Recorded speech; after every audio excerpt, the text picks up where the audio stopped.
C'est un con, Samuel Benchetrit révolté par Nicolas Sarkozy, ces images qui surprennent. Dans C'est à vous, ce mercredi 12 avril, Samuel Benchetrit est revenu sur une archive de lui datant de 2005, sur laquelle il critiquait Nicolas Sarkozy, alors ministre de l'Intérieur, et l'avis de celui-ci sur les jeunes de banlieue. Ce mercredi 12 avril, Samuel Benchetrit était invité sur le plateau de C'est à vous, diffusé sur France 5, en compagnie de son époux, Vanessa Paradis.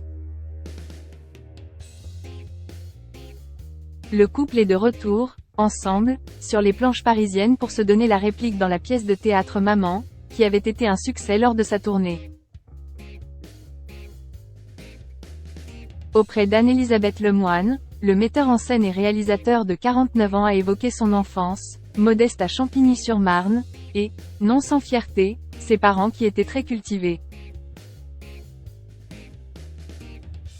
L'animatrice télé a ensuite dévoilé une ancienne interview de lui, qui remonte au 18 novembre 2005 et qui avait été réalisée sur le plateau de Soir 3. Samuel Benchetrit était alors interrogé sur ces gamins incendiaires qui avaient récemment fait l'actualité. Après avoir estimé qu'il aurait pu être l'une d'eux, le mari de Vanessa Paradis avait profité de l'occasion pour se plaindre de Nicolas Sarkozy, qu'il avait traité de con dans une autre émission. C'est une connerie parce que c'est d'être un peu dans son jeu de dire ça, vu que lui traite tout le monde de racaille, avait-il lâché. Avant de proposer à l'ancien président de la République, alors ministre de l'Intérieur, de venir en banlieue, avec lui, pour se rendre compte de la réalité, sur le terrain. De retour sur C'est à vous, Samuel Benchetrit a réagi à cette séquence sortie des archives, en expliquant que Nicolas Sarkozy n'avait jamais honoré son invitation, mais qu'il l'avait appelé. Des futurs artistes, politiques ou sportifs parmi ses enfants de banlieue.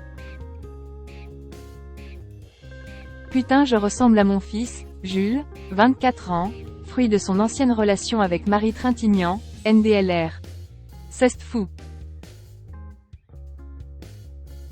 A-t-il lâché avec amusement, avant de revenir, plus sérieusement, sur son explication. On dit tellement de mal des cités HLM, tout le temps en fait.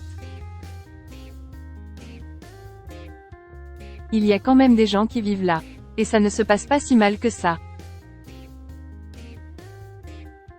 Je veux dire, il n'y a pas tous les jours des mecs qui tirent avec des kalachnikovs par la fenêtre, a souligné le réalisateur, tout en précisant que pourtant, c'est difficile de vivre en banlieue, dans une cité HLM, quand même. Je pense que la plupart des gens préféreraient vivre ailleurs. Moi, j'ai vécu une enfance merveilleuse. J'étais très heureux. Avec mes copains, il y avait une vraie solidarité. Je trouve ça dommage de toujours taper là-dessus. A-t-il développé, en rappelant qu'il y a quand même des mômes, là-dedans, qui sont certainement passionnants, des futurs artistes ou politiques, en puissance, des sportifs. C'est aussi nos fiertés.